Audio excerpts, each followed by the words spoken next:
Hi everyone, I'm here through the portal to continue my life review in relation to my experience with solitary confinement and how and what I realized about our relationship with our own minds, our consciousness. So more specifically focusing on how we take for granted our interactions with people, with our environment, our daily life experiences, in the sense of how all of that is actually keeping our thought cycles, our emotional and feeling reaction patterns, behavioral patterns, personalities kind of in check. So in other words, what I saw in my life review was how the mind, our consciousness, literally has, like, for example, these sensors, if you will, that resonate from within your mind, from within your physical body into your external environment. And with that relationship that your consciousness creates to your external environment, whoever comes into your moment, or whatever you're seeing and perceiving with your physical eyes and sensing with your physical body, your mind, your consciousness processes. And then according to what your consciousness process based on what it's connecting to in your external environment, it'll accordingly bring up, certain thought processes or memories or emotions and feelings and, internal conversations, projections, imaginations. It is extraordinary to see how much of what comes up in your mind, in your daily life experiences, is because of it being triggered by your external environment. Right? Your consciousness is actually more aware through your physical eyes than you are. I mean, if you really have a look at when you look at a room, right, one moment, just look in and then look out, you'll find that you've got a vague remembrance, right, of what it is that you were seeing. So you actually, based on what you see with your physical eyes, remember maybe 10% of the information. Your consciousness remembers 100% and even more. So your mind really captures an exceptional amount of detail of what you're experiencing and sensing, in your external environment, because it is based on that information that your mind will bring up, your thoughts, your reactions, your behaviors, your mannerisms. Your mind is more in control of you than you realize.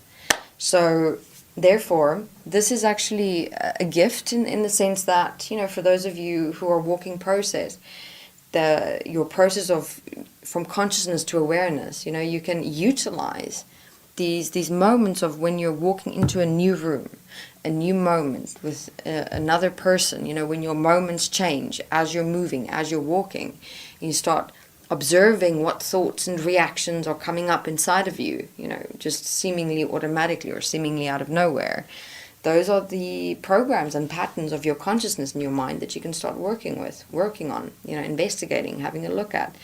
Why is it that you're walking into a room one moment and you were quite stable and grounded and calm, and then all of a sudden, a memory pops up and it's charged with so much emotional energy, and there you're plummeted into a state of overwhelming emotions, where you don't even realize, for example, that out of the corner of your eye, your consciousness could have, imprinted a memory of a moment where your physical eyes moved, and there was, for example, a vase, and that vase was also in a memory that you had from years ago, and so your consciousness made that connection, saw the memory with the vase imprint, charged with emotion, bring up that memory so that you can go into your emotional state to charge your mind and consciousness with some energy. That's primarily what the purpose of your mind, your consciousness, to bring up as much information in your conscious mind, charged with as much energy as possible, so you can continue generating an existence of energy. There's so many recordings done by so many beings explaining, your existence through your mind and consciousness and the process from consciousness to awareness. But the point that I wanted to make here is that your thinking processes, your experiences, your behaviors. I mean, everything that keeps you in a constant cycle in what is now termed to be life experience, going through your thoughts and your ups and your downs during the day as you're moving through it. There is chaos within it, yes, but at the same time also stability.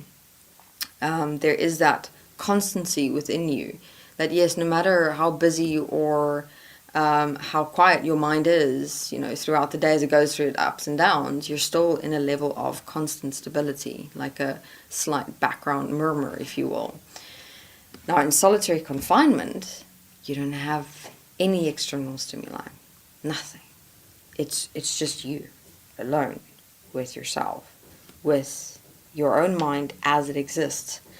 And what we don't realize is that when you walk through your daily life experiences, your mind, your consciousness has also been programmed to do one thing, and that is to always be in a constant, continuous state of evolution, expansion, altering programs, personalities, tweaking, creating and generating emotional energy, feeling energy. And there is a program or pre-programming existent in the mind or consciousness that if ever anything happens where the external stimuli had been removed, the mind inverts into itself. So instead of having those sensors being connected to the external environment, the sensors invert into the mind itself.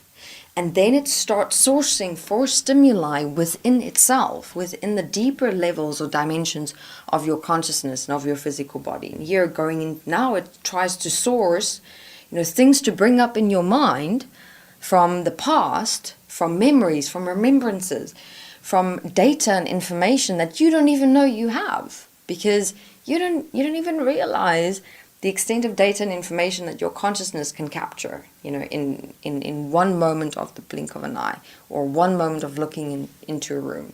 So much data and information. It is amazing. I mean, when I was walking my life review and I was seeing how much data and information was in my consciousness, in my memory banks, looking at the deeper levels of the consciousness on the quantum mind, quantum physical and physical levels, oh my goodness. I could have walked almost 1,000 lifetimes just sorting through and sifting through that information that wasn't even necessarily part of my personalities or my conscious, subconscious and unconscious mind. It was just filtered in and stored deep.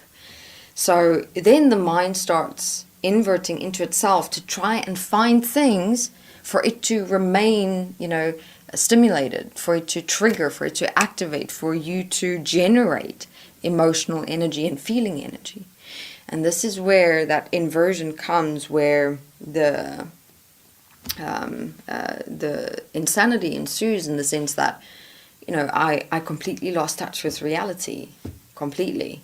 My mind, the moment your mind inverts right into itself to try and source data and information, to continue on some level and somewhere or another evolving and expanding and changing, your being, your awareness gets pushed down, into also a form of an internal solitary confinement. And your mind just takes over and it says, right, I don't need your being or your awareness anymore here. I'm just going to take over your entire mind, your entire body, and I'm going to bring up these thoughts, these personalities, these memories, these conversations. And then it can even go so far as the mind can project, past people into the external environment from within the mind. And that's what happened to me as well. Like people and memories that I had from teenage years. My consciousness would project out into physical matter, and it would look like the person is really standing there. It would look like the memory is really here, like I am living it, like you are seeing now with your physical eyes, was how real it was. Maybe a little bit more hazy, because the projection is not in as much detail, but very similar. And I was just completely lost. I sometimes have these moments, after I had left solitary confinement, where I was aware and back in reality. But with being so lost in my memories, in the past experiences and the people within it, I didn't know anymore what was reality and what was not, because I was shifting so much in my mind and how my mind was projecting detail into physical matter. So there's a lot to learn still for humanity in relation to how the mind or consciousness works, especially if you get lost in it so completely, so absolutely. And my main practical support for you to take from my experience would be to not take your daily life experiences or daily life moments for granted.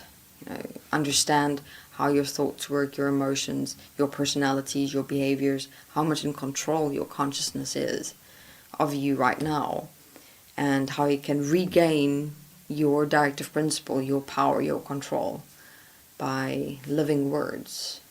And to understand more about living words and the change from consciousness to awareness, Equaf and Destiny is walking this very process. All right, thank you very much.